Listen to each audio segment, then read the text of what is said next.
मेरे अब्बा मेरी खाला से शादी करना चाहते थे, जबकि डॉक्टर ने सख्ती से मना किया था कि खाला की शादी नहीं करनी। वो ज़हनी माजूर थीं और उन्हें एक ऐसी बीमारी थी जिसकी वजह से शादी की पहली रात उनकी मौत वाक़ई हो सकती थी। मगर अम्मा के फौत होने के बाद अब्बा ने झगड़ा शुरू कर दिया।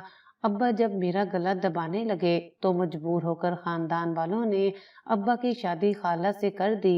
अब्बा जैसे ही खाला के कमरे में दाखिल हुए और लाइट ऑफ की तो उनके सर पर आसमान टूट पड़ा, क्योंकि खाला ने अम्मी, मैंने आपको एक बार कह दिया है कि मुझे नानी अम्मा के घर नहीं जाना, फिर आप मुझे तंग क्यों कर रही हैं? वहां पर मेरा दिल नहीं लगता, कोई हमें प्यार नहीं करता, मुझे डर लगता है नानी के घर जाते हुए। और आप हैं कि मुझे बार बार वहां जाने का कह रही हैं।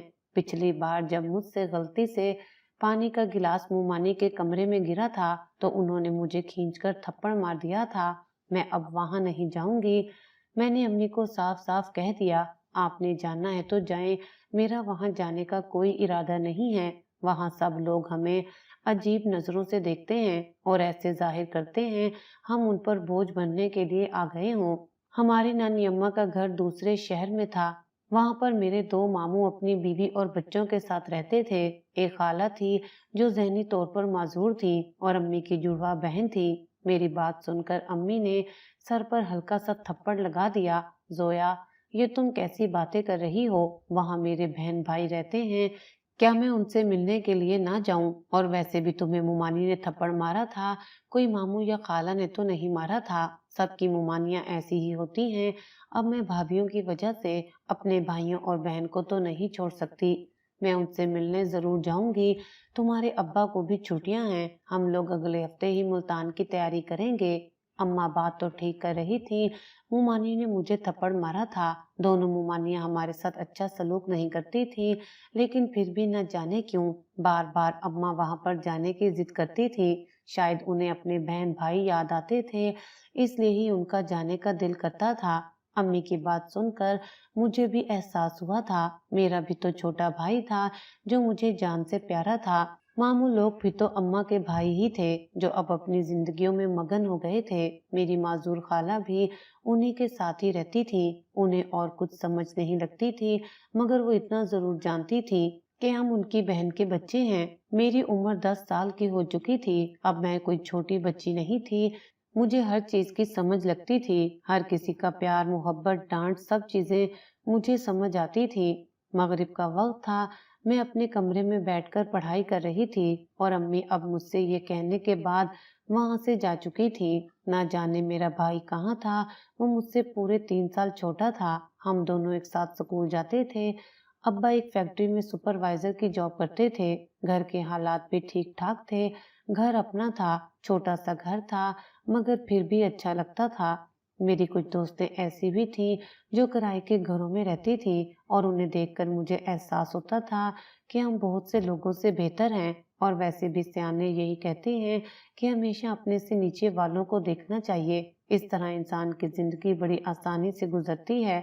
अगर इंसान अपने से ऊपर वालों को देखना शुरू कर दे तो फिर जिंदगी में कोई सुख नहीं मिलता। हर वक्त ही ऐसा लगता है कि इंसान के पास कुछ है ही नहीं। थोड़ी बहुत पढ़ाई करने के बाद मैं किचन में पहुंच गई। मुझे बहुत ज्यादा भूख लग रही थी, मगर अभी तक अम्मी ने खाना तैयार नहीं किया था। हमारे घर में खाना ईशा की नमाज के बाद ही खाया जाता था, लेकिन आज न जाने क्यों मुझे जल्दी भूख लग गई थी। 3-4 दिन बाद हमें भी स्कूल से सर्दियों की छुट्टियां होने वाली थी।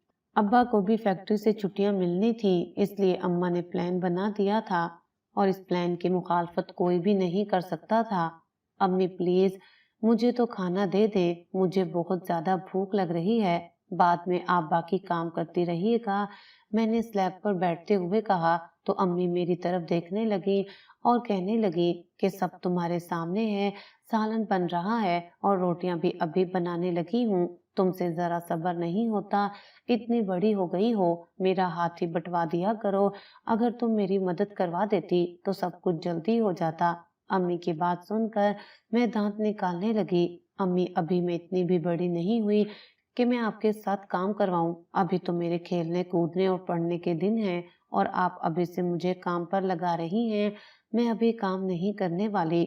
मैंने हंसते हुए कहा तो अम्मी भी मुस्कुराने लगी। ठीक है, जितनी ऐश करनी है कर लो। जब माँ नहीं होगी ना तो फिर पता चलेगा, जब सारे काम खुद करने पड़ेंगे। जैसे ही अम्मी ने ये कहा तो मेरा दिल मुट्ठी में आ गया। ऐसा लग रहा था कि जैसे किसी ने मेरे दिल को जकड़ लिया हो। अम्मी, ये आप कैसी बातें कर रही हैं? अल्लाह ना करे आपको कभी कुछ हो और मैं आपको छोड़कर कभी कहीं नहीं जाऊंगी। मैं हमेशा आपके साथ रहूंगी। मैं दुखी हो गई थी। न जाने क्यों मुझे अजीब लगा था। मेरी बात सुनकर अम्मी अफसरदा नहीं हुई थी, बल्कि उनके चेहरे पर आई हुई मुस्कुराहट मजीद गहरी हो गई थी। मेरी जान बच्चियों को तो एक ना एक दिन घर से जाना ही होता है, तुम्हें भी जाना ही पड़ेगा। अम्मी की बात सुनकर मेरे भी चेहरे पर मुस्कुराहट आ गई थी। मैंने आगे से कोई जवाब नहीं दिया। इसी दौरान खाना भी बन गया। अब्बा भी आ गए थे और एहसन भी, जो पहले अपने कमरे में बैठा था। अम्मा ने फर्श पर दस्तरखान लगाया और सब लोग मिलकर खाना खाने लगे। एहसन की तबीयत कुछ ठीक नहीं थी, लेकिन मुझे लग रहा था कि वो स्कूल न जाने के लिए ही सारे बहाने बना रहा है। वो ऐसा ही था, जब भी उसका दिल करता था तो वो बीमारी का बहाना करके स्कूल से छुट्टी कर लेता था और मुझ अकेली को स्कूल जाना पड़ता था। मैंने सोचा कि आज अब्बा से कह ही देती हूँ कि उसे इस हालत में भी आप स्कूल जरूर भेजिएगा। अब्बा ये सारे बहाने बना रहा है, इससे कोई बुखार नहीं है, आपको पता है। फिर ये मुझे चिढ़ाता है। जब मैं स्कूल से वापस आती हूँ तो ये कहता है कि देखो आज मैं स्कूल नहीं गया, ये बिल्कुल ठीक है। जैसे ही मैंने ये कहा तो अम्मा अब्बा दोनों मुस्कुराने लगे, लेकिन एहसन मुंह बनाए बैठा रहा। मुझे लग रहा था कि शायद वाकई में आज उसे बुखार है, और फिर ये बात साबित भी हो गई जब उसी वक्त ही वो उठकर बाहर की तरफ भागा। शायद उसे उल्टी आने लगी थी। अम्मा भी उसके पीछे चली गई थी। देखा बेटा, तुम्हारे भाई को सचमुच में बुखार है। वो कोई झूठा नहीं है, बस कभी कभार शरारत कर देता है, लेकिन आज उसने कोई शरारत नहीं की। वाकई में उसकी तबीयत ठीक नहीं है और तुमने छुट्टी नहीं करनी। तुम्हें पता तो है कि सिर्फ 3 दिन स्कूल जाना है, उसके बाद तो तुम लोगों को वैसे ही छुट्टियां मिल जानी है, और मैं नहीं चाहता कि ये 3 दिन जाया हों। छुट्टियों में तो तुम लोग पढ़ते ही नहीं हो, इसीलिए इन दिनों को जाया ना करो और अच्छे से पढ़ाई करो। अब्बा मुझे लंबे लंबे लेक्चर देने लगे थे और मैं खाना खाने के दौरान उनकी बातें भी सुन रही थी। अम्मी और एहसन दोबारा से किचन में नहीं आए थे। शायद अम्मी एहसन को कमरे में लेकर चली गई थी और फिर खाना वगैरह खाने के बाद हम भी कमरे में पहुंच गए। अम्मी आज उसे अपने कमरे में ले गई थी। हमारे घर में 2 ही कमरे थे, एक में अम्मा अब्बा और दूसरे में मैं और एहसन रहते थे। अम्मी, ये क्या, आप तो एहसन को अपने कमरे में ले आई हैं, तो मैं अकेली कैसे रहूंगी? अगर आप इसे ले आई हैं तो फिर आप मेरा बिस्तर भी यहीं पर लगा दे, मुझे अकेले में डर लगता है। मैंने कहा तो अब्बा ने मुझे अपनी तरफ बुला लिया, तो मैं उनके साथ जाकर चारपाई पर बैठ गई। जोया बेटा, तुम ऐसा करो कि तुम जाकर अपना सामान ले आओ, आज तुम भी यहीं पर रह जाओ, कोई मसला नहीं है। जैसे ही अब्बा ने ये कहा तो मेरे चेहरे पर एक चमक आ गई। मुझे अम्मा अब्बा के कमरे में रहना बड़ा अच्छा लगता था, लेकिन हमें हर रोज ये मौका नहीं मिलता था। आज ये मौका एहसन की बीमारी की वजह से मिल गया था, इसलिए मैं फौरन ही अपने कमरे की तरफ भाग गई, और जब वापस आई तो मेरे हाथ में मेरा बैग और कुछ दूसरा सामान था, जिसे आकर मैंने बेड पर फैला दिया। मैंने कह दिया कि मैं तो बेड पर ही सोऊंगी, मुझे किसी ने मना भी नहीं किया था। और फिर ये रात यूं ही गुजर गई और अगले 2-3 दिन गुजरने का कुछ पता ही नहीं लगा। जब मैं स्कूल से वापस आई तो मैं बहुत ज्यादा खुश थी। आज हमें छुट्टियां मिल गई थी, और वो भी पूरे 20 दिन के लिए। सर्दियों की छुट्टियां 20 या 25 दिन के लिए ही मिलती थी, और इस दौरान मैं और एहसन खूब हल्ला गुल्ला करते थे। और अब तो हमने नानी अम्मा के घर भी जाना था। नानी अम्मा के घर जाने की कोई खास खुशी नहीं थी, क्योंकि मामू के बच्चे बहुत छोटे थे और मुझे उनके साथ खेलने में बिल्कुल भी मजा नहीं आता था। आज हमने पैकिंग करनी थी और कल हमने मुल्तान के लिए निकलना था। थोड़ी बहुत एक्साइटमेंट तो मुझे भी थी, और ये नानी के घर जाने की नहीं, बल्कि घर से बाहर निकलने की थी। कब से हम घर से बाहर निकले ही नहीं थे। स्कूल से घर और घर से स्कूल, यही रूटीन थी। लेकिन अब रूटीन बदल रही थी। फिर अगला दिन भी आ गया। हमने सारी पैकिंग कल ही कर ली थी। अब एहसन की तबीयत भी बेहतर थी। अब हम मुल्तान के लिए रवाना होने वाले थे। दोपहर में ही हमने सारा सामान उठाया और रिक्शे में रेलवे स्टेशन की तरफ रवाना हो गए। अब्बा ने रेलवे की टिकट्स पहले ही करवा ली थी। हमारे पास 2-3 बैग्स थे। अम्मा ने एहसन की उंगली पकड़ी हुई थी और एक हाथ में एक छोटा सा बैग भी उठाया हुआ था। बाकी 2 बैग अब्बा ने उठाए हुए थे और अपना स्कूल बैग मैंने उठाया हुआ था। उसमें कोई किताबें नहीं थी, मेरी जरूरत का सामान था। मेरे पास और कोई बैग नहीं था, इसलिए मैंने अपने स्कूल बैग में ही अपनी चीजें डाल ली थी। हम रेलगाड़ी में रवाना हुए और गाड़ी चल निकली। एक लंबी मुसाफत के बाद जब हम मुल्तान पहुंचे तो वहां पर हमारा कुछ खास इस्तकबाल नहीं किया गया। हालांकि अम्मी ने 1-2 दिन पहले ही मामू को इत्तला कर दी थी कि हम आने वाले हैं, लेकिन अब भी उनके घर के हालात पहले जैसे ही थे। वो मानी अपने कामों में लगी हुई थी और हम सहन में बैठे उनके काम खत्म करने का इंतजार कर रहे थे। किसी ने पानी भी नहीं पूछा था। न जाने अम्मी क्यों बार बार यहाँ पर आ जाती थी। बस खाला हमारे साथ बैठी थी, जिनके चेहरे पर एक मुस्कुराहट थी और सर पर फटा पुराना दुपट्टा। उनके हुलिये से नहीं लगता था कि वो अम्मी की बहन है, लेकिन शक्लें बहुत ज्यादा मिलती थी, क्योंकि वो अम्मी की सिर्फ बहन नहीं बल्कि जुड़वा बहन थी। अगर कोई भी गैर उन्हें देखता तो समझ जाता कि वो दोनों आपस में बहनें ही हैं। एहसन छोटे बच्चों के साथ खेलने के लिए बाहर निकल गया था और मैं उनके साथ ही बैठी थी। मैं खाला को देखे जा रही थी। उनके चेहरे पर से मुस्कुराहट अलैदा नहीं हुई थी। कोई बात हो या ना हो, वो हर वक्त हंसती रहती थी। वो ज़हनी तौर पर बेतहाशा माजूर थी। कुछ लोग कहते हैं कि अगर ज़हनी माजूरी थोड़ी कम हो तो कुछ न कुछ समझ बूझ लग जाती है, लेकिन खाला को बिल्कुल भी कोई समझ बूझ नहीं थी। वो बार बार मेरे सर पर हाथ फेर रही थी और मुझे प्यार कर रही थी। न जाने उनके दिल में मेरे लिए इतनी नरमी कहाँ से आ जाती थी। उन्हें बस हमारा पता था। वैसे वो ज़हनी माजूर थी, लेकिन हमें पहचान लेती थी। न जाने उनके ज़हन में क्या चलता था कि हम कौन हैं, लेकिन फिर भी वो हमें बहुत प्यार देती थी। बाकी तो वो हमें कुछ देने के काबिल नहीं थी। वो खुद अपने भाइयों के रहमो करम पर थी, तो हमें क्या दे पाती। और आखिरकार यूं ही सारा दिन गुजर गया। रात का खाना सब लोगों ने एक साथ ही खाया था। मामी लोगों ने कुछ खास नहीं बनाया था, उन्होंने सब्जी और रोटियां ही बनाई थी। मुझे बिल्कुल भी अच्छा नहीं लगा था। ये बात नहीं थी कि मैं यहाँ खाने के लिए आई थी, लेकिन मुझे इतनी समझ थी कि मेहमानों के लिए कुछ न कुछ तो खास बनाया जाता है जो उन लोगों ने नहीं बनाया था। मैंने अम्मी से इस बात का जिक्र किया तो उन्होंने मुझे ही डांट दिया कि तुम बहुत ही अजीब सोच रखती हो। ये भी कोई बात है? ये भी हमारा अपना ही घर है। क्या हम अपने घर में सब्जी नहीं खाते जो तुम यहाँ पर नखरे कर रही हो? अम्मी ने मुझे इतनी बातें सुनाई कि मेरी बोलती बंद हो गई। उस रात मुझे वहाँ पर बिल्कुल भी नींद नहीं आई थी। हालांकि हम यहाँ पर हफ्ते भर रहने का प्लान बनाकर आए थे, लेकिन मुझे लग रहा था कि मैं यहाँ पर एक दिन भी नहीं गुजार पाऊंगी। सुबह सवेरे मैंने ये रट लगा दी कि मैंने घर जाना है। मैं रो रही थी, अम्मी से कह रही थी कि रात को मुझे यहाँ पर नींद नहीं आई, यहाँ पर मुझे डरावने ख्वाब आते हैं, बस आप लोग घर चले। मैं झूठ बोल रही थी, मुझे नींद ठीक आई थी, लेकिन मुझे यहाँ का माहौल पसंद नहीं आ रहा था। एहसन को कोई फर्क नहीं पड़ता था। वो मामू के छोटे बच्चों के साथ खेलता रहता और मैं सारा दिन बोर होती रहती थी। और फिर रात भी गुजर गई और अगला दिन भी आ गया और मैंने अम्मी के सामने रोना पीटना शुरू कर दिया। अब्बा न जाने कहाँ चले गए थे। खाला भी हमारे वाले कमरे में आई हुई थी। उनके चेहरे पर अब भी मुस्कुराहट थी। उन्हें समझ नहीं आ रही थी कि हमारे दरमियान कौन सा मामला हो रहा है। और फिर जब मैंने अम्मी से हाथ छुड़वाया तो खाला ने आगे बढ़कर मेरा हाथ पकड़ लिया। उन्होंने मेरे दोनों हाथों को पकड़ लिया था और मेरा चेहरा देखते हुए बस हंसती जा रही थी। उस वक्त मुझे बड़ा गुस्सा आया।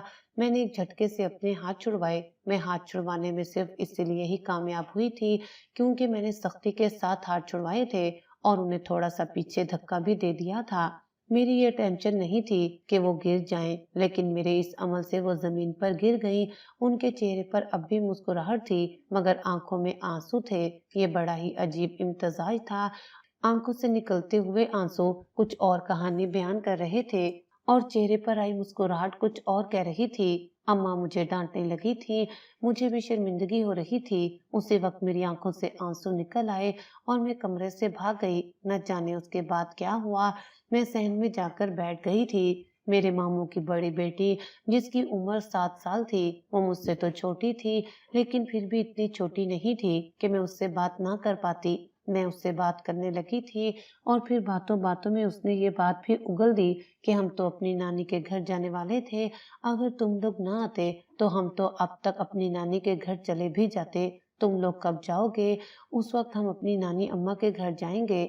मैं बड़ी थी और वो छोटी थी, उसे इस बात की समझ नहीं आई थी कि मेहमान से इस तरह की बात नहीं करते। उसने जो बात की थी उसने मेरे दिल को मजीद खराब कर दिया था। मैं जो पहले यहाँ पर ठहरना नहीं चाहती थी, उसी वक्त ही दोबारा से कमरे में पहुंच गई। दोपहर तो हो चुकी थी। मैंने अम्मी को सारी बात बताई तो अम्मी भी सोच में पड़ गईं और कहने लगी कि बेटा, अब एक बच्ची के लिए हम यहाँ से नहीं जा सकते, लेकिन ये कर सकते हैं कि हम एक हफ्ता रहने की बजाय 4 दिन रह जाते हैं। अब इतनी दूर से किराया भर कर आए हैं तो कुछ न कुछ वक्त तो गुजारेंगे। अम्मी ने फिर से मुझे खामोश करवा दिया था और फिर 3-4 दिन यूं ही गुजर गए और वो दिन आ गया था जिस दिन हमें उस घर से आजादी मिलनी थी। आज हमने वापस अपने घर जाना था। मैं तो बेतहाशा खुश थी, लेकिन एहसन खुश नहीं था। वो जिद कर रहा था कि और दिन भी रुकना है, लेकिन अब अम्मी का रुकने का कोई इरादा नहीं था। शायद इस बार उन्हें भी एहसास हो गया था कि अब हमारे यहाँ पर कोई जगह नहीं बची। फिर हम ट्रेन के सफर से ही अपने घर आ गए। घर आकर मुझे बहुत सुकून मिला था। हम नहीं जानते थे कि अब हमारी जिंदगी में हमेशा हमेशा के लिए अंधेरा होने वाला है। हम मगरिब के करीब ही घर पहुंचे थे। आते साथ ही मैं कमरे में चली गई। अपने कमरे में पहुंचकर मुझे एक अजीब सा एहसास हुआ, जैसे मुझे बहुत आराम मिला हो। हम ठंड में वापस आए थे। अपना सामान कमरे में रखने के बाद मैं दोबारा से बाहर चली गई। हमारे कमरे में एक इलेक्ट्रिक हीटर था जो हम इस्तेमाल नहीं करते थे क्योंकि उससे बिल बहुत ज्यादा बढ़ जाता था। मैंने सोचा कि आज मैं वो हीटर अपने कमरे में लगा लेती हूँ और अम्मी अब्बा को भी वहीं पर बुला लूंगी। मैं हीटर उठाने के लिए किचन में गई तो अम्मी चाय बना रही थी। मुझे हीटर उठाता देखकर कहने लगी कि बेटा, ये तुम्हारा काम नहीं है, मैं चाय बनाकर तुम्हें हीटर लगा दूंगी। लेकिन मैंने कहा कि नहीं, मैं खुद ही लगा लेती हूँ। मुझे बहुत ज्यादा सर्दी लग रही थी और अम्मी भी अभी काम कर रही थी। उन्हें तो अभी वक्त लगना था और मैं बिल्कुल भी इंतजार नहीं कर सकती थी। मैं हीटर उठाने लगी तो अम्मी ने चाय को छोड़ दिया और मेरी तरफ आ गई। उन्होंने आग हल्की कर दी थी और अब मेरे साथ हीटर उठवाकर मेरे कमरे में जा रही थी। कमरे में पहुंचते साथ ही अम्मी ने मुझे बाहर भेज दिया। अम्मी ने कहा कि तुम जाकर अपने अब्बा और एहसन को बुलाओ, सर्दी बहुत ज्यादा है, सब लोग एक ही जगह पर बैठ जाते हैं। अब दो दो हीटर तो नहीं है कि 2 कमरों में अलग-अलग हीटर लगाए जाएं। मैंने अम्मी के साथ हीटर कमरे में रखवा दिया और कमरे से बाहर निकल आई। मैं अब्बा और एहसन को बुलाने के लिए आई थी। मैं कमरे में आई तो अब्बा अलमारी में सामान सेट कर रहे थे। अब्बा, आप हमारे वाले कमरे में आ जाएं, वहां पर अम्मी हीटर सेट कर रही हैं और अम्मी ने ही आपको बुलाया है। जैसे ही मैंने ये कहा तो अब्बा के चेहरे पर बेतहाशा नागवारी आ गई। कहाँ है तुम्हारी माँ?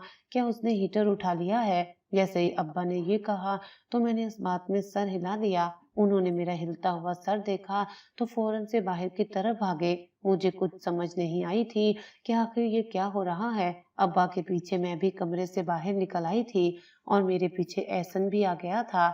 अभी हम लोग अपने कमरे में पहुंचे नहीं थे कि अंदर से अम्मा की चीख सुनाई दी। हम कमरे में गए तो अम्मा जमीन पर गिरी हुई थी। हीटर भी उनके साथ पड़ा था और अब्बा उनके साथ बैठे आंसू बहा रहे थे। अब्बा ने उनका सर अपनी गोद में रखा हुआ था।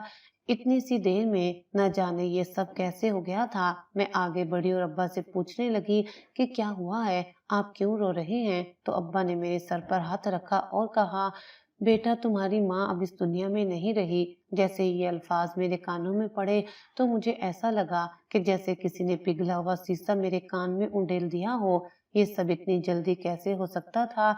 अभी अभी तो मैं यहाँ से गई थी। मुझे ज्यादा से ज्यादा 5-7 मिनट ही लगे होंगे। इस दौरान न जाने ये सब कैसे हो गया था, कोई नहीं जानता था। अब मेरे दिमाग में वो बात उतर गई थी कि वो उस वक्त अचानक कमरे से क्यों भागे थे। न जाने उन्हें क्या महसूस हुआ था।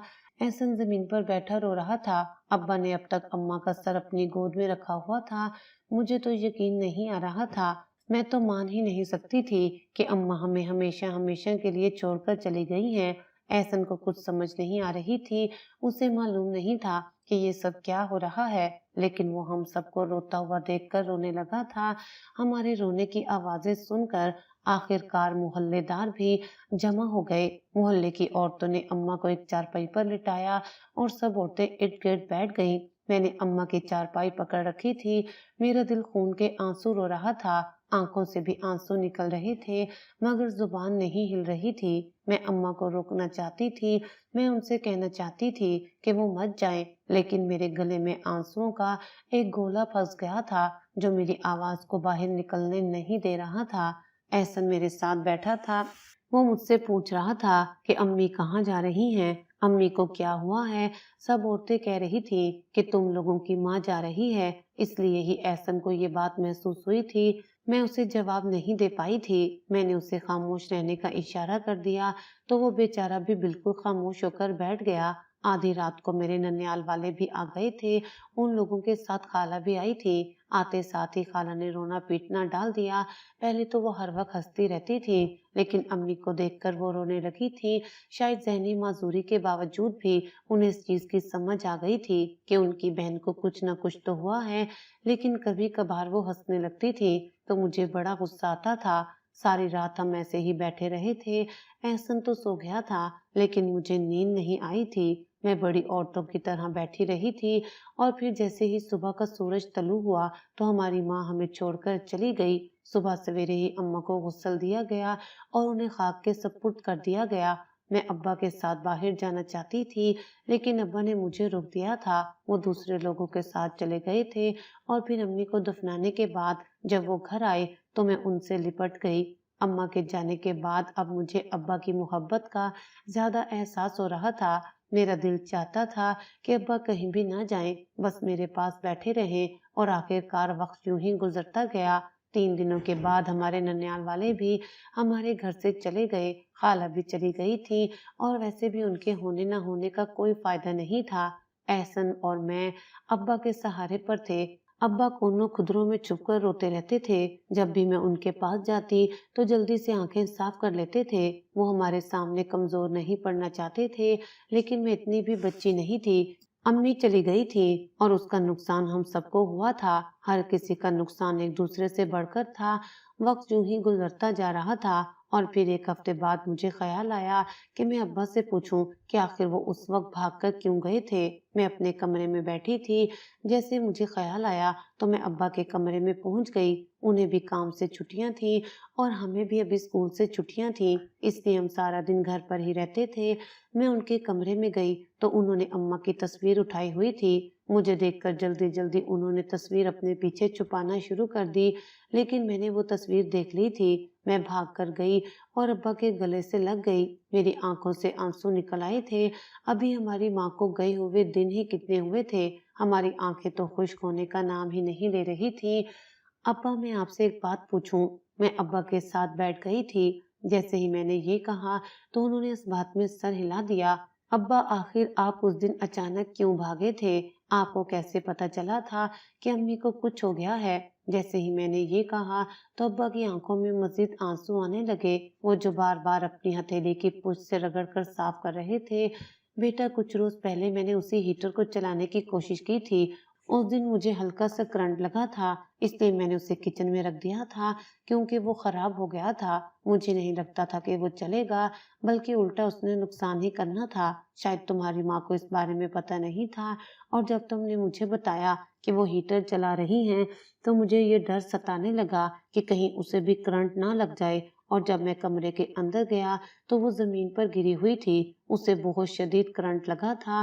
میں تو بچ گیا تھا کیونکہ مجھے زیادہ کرنٹ نہیں لگا تھا، لیکن اس دن تمہاری ماں نہیں بچ پائی۔ یہ سب میری ہی غلطی ہے۔ اگر میں اسے بتا دیتا کہ ہیٹر ٹھیک نہیں ہے، وہ کرنٹ لگا رہا ہے، تو وہ کبھی بھی اسے ہاتھ نہ لگاتی۔ ابا روتے جا رہے تھے۔ ان کی باتیں سن کر تو میں بھی دھاڑے مار مار کر رونے لگی تھی۔ ابا اس میں آپ کا کوئی قصور نہیں ہے، سارا قصور میرا ہے۔ اگر میں اماں کو ہیٹر چلانے کا نہ کہتی تو وہ کبھی بھی ہیٹر نہ چلاتی۔ وہ تو کچن میں کھڑی چائے بنا رہی تھی۔ ساری غلطی میری ہے، اس میں آپ کی کوئی غلطی نہیں ہے، میں روتے ہوئے کہہ رہی تھی۔ میری بات سن کر ابا نے مجھے گلے سے لگا لیا۔ ہم دونوں روتے جا رہے تھے، اور پھر احسن بھی وہیں پر آ گیا۔ اب ہم تینوں رو رہے تھے۔ ایک مرتبہ پھر سے ہمیں ایسا لگ رہا تھا کہ جیسے اماں کی میت ہماری آنکھوں کے سامنے پڑی ہے۔ اب رونا ہی ہمارا مقدر تھا۔ وقت گزرتا جا رہا تھا اور پھر مہینہ یوں ہی گزر گیا۔ ہماری چھٹیاں ختم ہو گئی تھی، اس لیے بڑی پریشانی ہو رہی تھی۔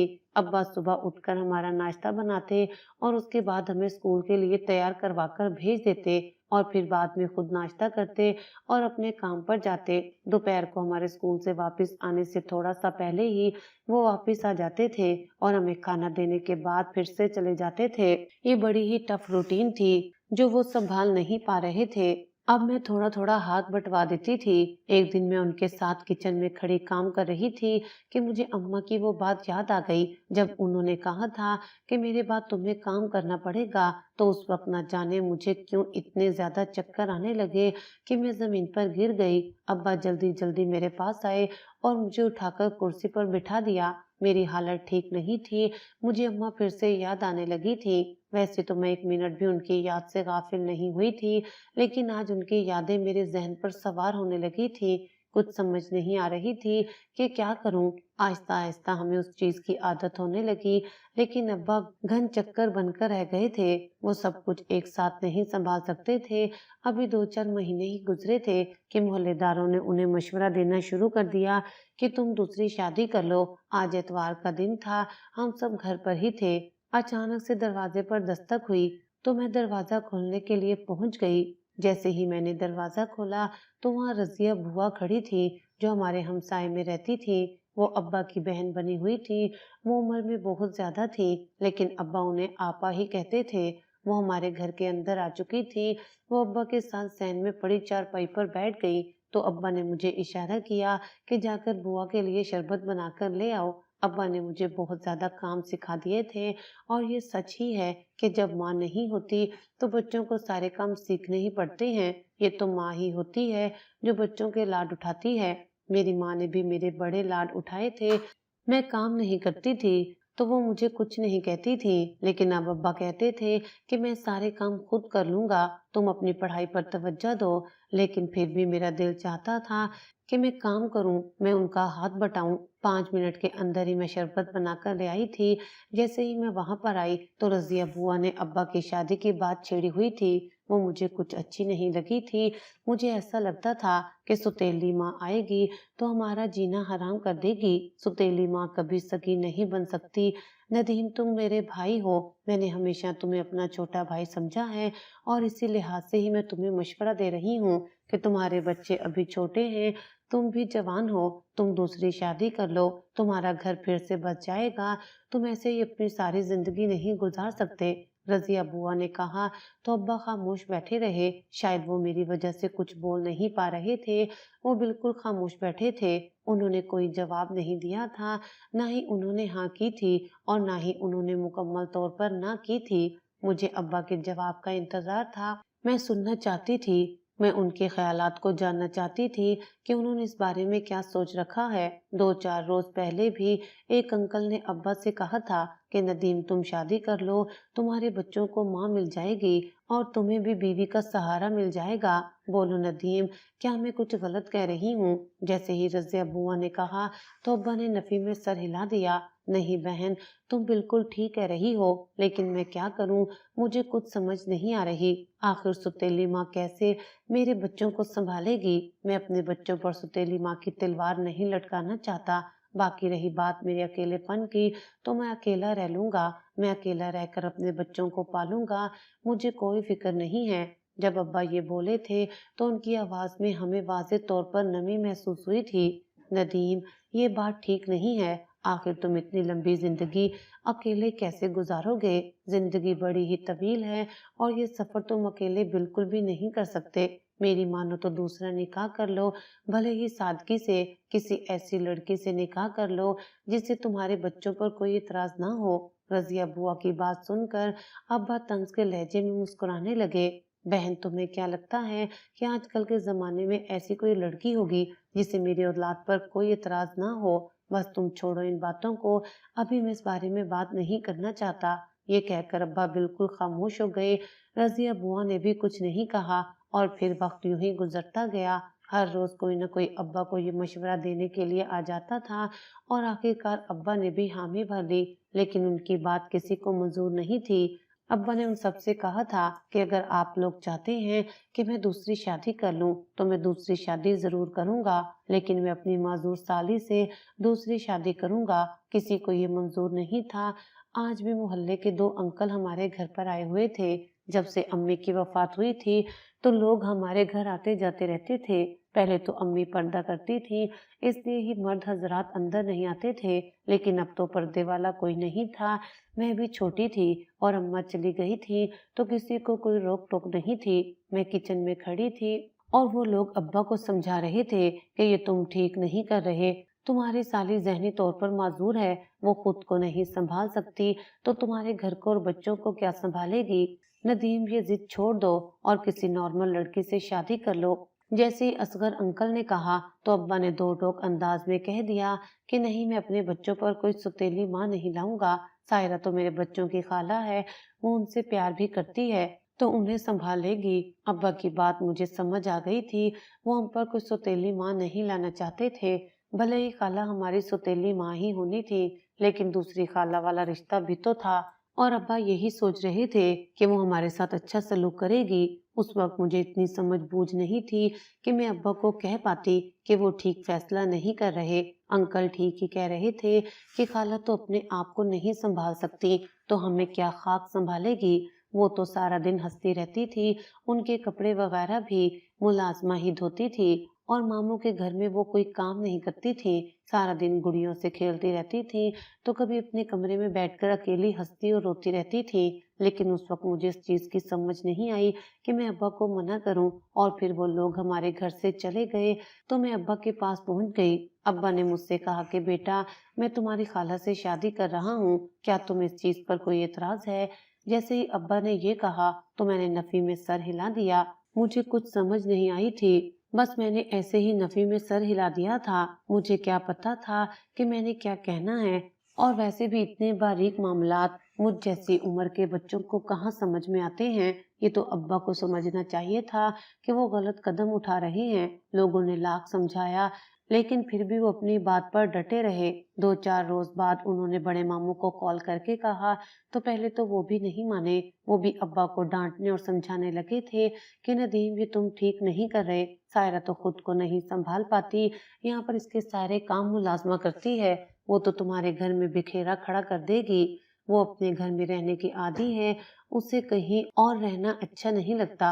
और सबसे अहम बात ये कि वो तुम्हारे बच्चों को नहीं संभालेगी, बल्कि तुम्हें उसे भी संभालना पड़ेगा। तुम्हारे लिए 3 बच्चे हो जाएंगे, तो फिर तुम ये सब कैसे मैनेज करोगे। वो खाला को भी बच्चा ही कह रहे थे, और वैसे भी उनकी हरकतें बिल्कुल बच्चों की तरह हुई होती थी। लेकिन अब्बा ने उनसे कहा कि मैं अपने बच्चों पर कोई सौतेली माँ नहीं लाना चाहता। मैं अगर किसी गैर औरत को ब्याह कर लाऊंगा, तो वो मेरे बच्चों के साथ अच्छा सलूक नहीं करेगी। मैं अपने बच्चों के लिए ये कुर्बानी देने के लिए तैयार हूँ। कम से कम जब मैं काम पर जाऊंगा, तो मुझे ये सहारा तो होगा कि सायरा उनके पास बैठी है। बस आप लोग मेरा सायरा के साथ निकाह करवा दें। जब मुझे इतराज नहीं, तो आप लोग क्यों इतराज लगा रहे हैं। ये सारी बातें मैंने अपने कानों से सुनी थी। मेरी आंखों से आंसू निकल आए थे। अब्बा हमारे लिए इतनी बड़ी कुर्बानी दे रहे थे। वो एक जहनी माजूर औरत से निकाह करने वाले थे, और वो भी सिर्फ और सिर्फ हमें सुतेली माँ के गजब से बचाने के लिए। मगर कोई भी नहीं जानता था कि ये एक बहुत ही गलत फैसला है। लेकिन अभी इस चीज के बारे में हमें मालूम नहीं था। ये फैसला उस वक्त गलत साबित होना था जब अब्बा और खाला का निकाह होना था। 15-20 दिन यूं ही गुजर गए, और आखिरकार वो दिन भी आ गया जिस दिन हम एक मर्तबा फिर से मुल्तान के लिए रवाना हुए थे। उस वक्त मुझे अम्मी की बहुत याद आई थी। कोई वक्त था जब वो भी हमारे साथ थी, मगर अब हम अकेले थे। वहां पर निकाह के सारे इंतजामात हो चुके थे। मेहमानों को नहीं बुलाया गया था, बस घर के ही लोग थे। 1-2 करीबी लोगों को मामू लोगों ने बुलाया था, जो निकाह के गवाहान बनने वाले थे। और फिर खाला और अब्बा का निकाह हो गया। हम वहां पर रुके नहीं थे, हम शाम को ही वापस आ गए थे। अभी मगरिब की अजानें नहीं हुई थी कि हम अपने घर आ गए थे। खाला दुल्हन के जोड़े में सजी संवरी थी। वो हंसती जा रही थी। उसे शायद कुछ समझ नहीं आ रही थी कि ये उसके साथ क्या हुआ है। खाला को अब्बा के कमरे में ले गए थे। मैं और एहसन अपने कमरे में चले गए थे। मुझे बहुत ज्यादा रोना आ रहा था। भले ही वो हमारी खाला थी, मगर मुझे ऐसा लग रहा था कि जैसे खाला ने हमारी अम्मी की जगह ले ली है। रात का न जाने कौन सा पहर था। मैं अब तक जाग रही थी। मुझे नींद नहीं आ रही थी। एहसन और मैं एक ही पलंग पर सोए हुए थे। अचानक से अब्बा के कमरे से एक चीख बरामद हुई, तो मैं उछलकर पलंग से नीचे उतर आई। मुझे बहुत ज्यादा खौफ महसूस हो रहा था। समझ नहीं आ रही थी कि ये चीख किसकी थी, लेकिन मुझे इतनी समझ तो आ गई थी कि वो अब्बा के कमरे से ही आई थी। मुझे डर लग रहा था। बाहर अंधेरा ही अंधेरा था। मैंने खिड़की खोलकर बाहर का नजारा किया। बाहर कोई भी नहीं था। लग रहा था कि जैसे रात के 1-2 बज रहे हों। अचानक से मुझे अब्बा के कमरे से शोर महसूस हुआ, जैसे 2 लोग आपस में लड़ झगड़ रहे हों। जैसे ही मैंने ये आवाजें सुनी, तो मुझे कमरे से बाहर निकलना ही पड़ा। वैसे भी अब्बा और हमारा कमरा साथ साथ ही था। मैं अपने कमरे से निकलकर उनके कमरे के बाहर आ चुकी थी। मैं जोर जोर से दरवाजे पर दस्तक दे रही थी, मगर कोई भी दरवाजा नहीं खोल रहा था। अंदर खाला और अब्बा के झगड़ने की आवाजें आ रही थी। पहले खाला कम बोलती थी, लेकिन आज वो कुछ ज्यादा ही बोल रही थी। मुझे कुछ खास समझ नहीं आ रहा था, क्योंकि वो टूटे फूटे अल्फाज में बात किया करती थी। उनकी बातों की हमें पहले भी समझ नहीं आती थी, और अब भी मुझे उनकी बातों की समझ नहीं आ रही थी। अब्बा प्लीज दरवाजा खोले, मुझे परेशानी हो रही है। अंदर क्या हो रहा है? आप लोग क्यों लड़ रहे हैं? मैं अब दरवाजा बजाने के साथ साथ आवाजें भी लगाने लगी थी, लेकिन शायद अब्बा को मेरी आवाजें नहीं जा रही थी, इसलिए उन्होंने दरवाजा नहीं खोला था। मैं रोने लगी थी। समझ नहीं आ रही थी। दिमाग फट रहा था। मैं मजीद तेजी के साथ जोर जोर से दरवाजा बजाने लगी, तो शायद अब्बा को दरवाजा बजाने की आवाज आई और उन्होंने फौरन से दरवाजा खोल दिया। जैसे ही दरवाजा खुला, तो अंदर का मंजर देखकर मेरी आंखें फटी की फटी रह गईं। कोई चीज सलामत नहीं थी। हर चीज टूटी फूटी हुई थी। कोई चीज अपनी जगह पर नहीं थी। अब्बा का गिरेबान भी फटा हुआ था, और खाला का हुलिया भी बिगड़ा हुआ था। वो जो यहाँ पर 16 सिंगार करके आई थी, अब उनकी हालत बहुत ज्यादा खराब हो रही थी, और उनके हाथ में छुरी देखकर तो मैं कांपने लगी। मैं रोने लग गई थी। मुझे डर लग रहा था। अब्बा ने मुझसे कहा कि तुम यहाँ से चली जाओ, मैं तुम्हें बाद में सब कुछ बताऊंगा, लेकिन मैं वहां से नहीं जा सकती थी। अब्बा प्लीज आप यहाँ से चलें। मुझे डर लग रहा था कि जैसे खाला ने अब्बा पर हमला करना चाहा हो, और इसीलिए ही उन दोनों के दरमियान झगड़ा हो रहा हो। और फिर ये बात साबित हो गई, जब खाला ने दोबारा से हमला करना चाहा और अब्बा ने उन्हें कमरे में बंद कर दिया। अब्बा और मैं कमरे से बाहर निकल आए थे। वो आधी रात को चिल्ला रही थी। वो इतनी जोर से चिल्ला रही थी कि सारे घर में उनकी आवाज गूंज रही थी। ऐसा लग रहा था कि अभी सारे मोहल्लेदार जमा हो जाएंगे कि हम उन पर जुल्म कर रहे हैं, या कोई चोर आ गया है और इसी वजह से ही हम चिल्ला रहे हैं। अब्बा और मैं हमारे वाले कमरे में आ गए थे। एहसन को कुछ पता नहीं था। वो घोड़े बेचकर सो रहा था।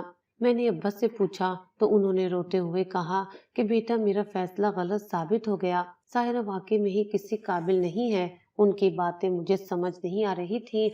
मैंने उनसे पूछा कि प्लीज आप मुझे सही तरीके से बताएं, तो उन्होंने सारी कहानी मेरे गोश गुजार दी। तो मैंने अपने मुंह पर हाथ रख लिया। उन्होंने कहा कि वो जब खाला के पास कमरे में गए, तो उन्हें मालूम नहीं था कि खाला ने पहले से ही अपने पास छुरी रखी हुई है। जैसे वो उनके करीब गए, तो उन्होंने उन पर छुरी से हमला करना चाहा। अब्बा के हाथ पर हल्का सा कट भी आया था। उन्होंने हाथ से छुरी पकड़ना चाही थी, मगर वो उसमें कामयाब नहीं हुए थे। और खाला के हमला करने की वजह सिर्फ यही थी कि वो अब्बा को कह रही थी कि आपने मेरी बहन को मार डाला है। अब्बा ने कहा कि कभी वो हंसने लगती, तो कभी रोने लगती, और बार बार यही बात करती कि तूने मेरी बहन को मार डाला है। वो यही समझ रही थी कि जैसे अब्बा ने अम्मा को मारा है। मैंने अपने मुंह पर हाथ रखा हुआ था। अब्बा पछता रहे थे कि उन्होंने सबकी बात क्यों नहीं मानी थी। अब तो कुछ भी नहीं हो सकता था। और फिर सारी रात वो चिल्लाती रही। सुबह जब हमने जाकर दरवाजा खोला, तो वो फर्श पर बेहोश पड़ी थी। तो हम उसी वक्त उन्हें अस्पताल ले गए, और वहां जाकर हमें ये मालूम हुआ कि वो बहुत ज्यादा जहनी दबाव का शिकार हैं। अब्बा ने मामू लोगों को फोन कर दिया था। वो भी दोपहर में आ गए थे, और फिर वो खाला को लेकर चले गए, और अब्बा को हजार बातें भी सुनवाई कि नदीम तुम वाकई में पागल थे। हम जो तुम्हें कहते थे कि वो इस काबिल नहीं है, मगर तुमने हमारी बात नहीं सुनी। अब्बा शर्मिंदा हो गए थे, और मुझसे उनकी ये शर्मिंदगी देखी नहीं जा रही थी। انہوں نے ہماری وجہ سے ہی یہ کڑوا گھونٹ پیا تھا جو ان کے کسی کام نہیں آیا تھا۔ خالہ ماموں کے گھر رہنے لگی تھی۔ ابا نے نہ ہی انہیں طلاق دی تھی اور نہ ہی اپنے گھر لائے تھے۔ وقت یوں ہی گزرتا جا رہا تھا۔ ابا نے یہ عہد کر لیا تھا کہ وہ دوسری شادی نہیں کریں گے۔ انہوں نے ساری زندگی ہمارے نام لگا دی تھی اور پھر پورے 7 سال یوں ہی گزر گئے۔ اب میں نے 18ویں سال میں قدم رکھ دیا تھا۔ مجھے گھر کے سارے کام آتے تھے۔ میں ہمیشہ ابا کی مدد کروایا کرتی تھی اور اب تو پچھلے 4-5 سالوں سے ابا کام نہیں کرتے تھے۔ سارے گھر کے کام میں ہی کرتی تھی۔ وہ ریگولر اپنے کام پر جاتے تھے۔ پہلے بھی انہوں نے ہمارے لیے بہت قربانیاں دی تھی۔ وہ سارے کام کرنے کے ساتھ ساتھ باہر کا کام بھی سنبھالتے تھے، لیکن اب انہیں کچھ سکون آ گیا تھا اور پھر انہوں نے بڑی جلدی مجھے بیاہ دیا۔ احسن بھی بڑا ہو گیا تھا۔ ابا نہیں چاہتے تھے کہ میں زیادہ عرصہ گھر پر بیٹھوں۔ وہ مجھے جلد سے جلد اپنے گھر کا کرنا چاہتے تھے۔ انہوں نے اپنے ایک جاننے والے کے بھانجے سے میری شادی کر دی تھی۔ اکبر عمر میں مجھ سے پورے 10 سال بڑے تھے مگر بہت زیادہ اچھے تھے۔ وہ میرا بہت خیال رکھتے تھے۔ پہلے مجھے لگتا تھا کہ میری عمر کم ہے اور ان کی زیادہ، تو ہماری شادی نہیں چلے گی، لیکن ہماری شادی تو بڑی ہی اچھی چلی تھی۔ میں نے ماں کے بغیر جوانی میں قدم رکھا تھا۔ آج بھی میری زندگی میں ماں کے نہ ہونے کی ایک کمی ہے۔ بھلے ہی میں خود ماں بن چکی ہوں، لیکن وہ سب مجھے نہیں بھولتا جب اماں ہمیں چھوڑ کر گئی تھی اور ابا نے ہمارے لیے اتنی بڑی قربانی دی تھی۔ شاید یہ ایسی قربانیاں ہیں جو میں مرتے دم تک نہیں بھول پاؤں گی۔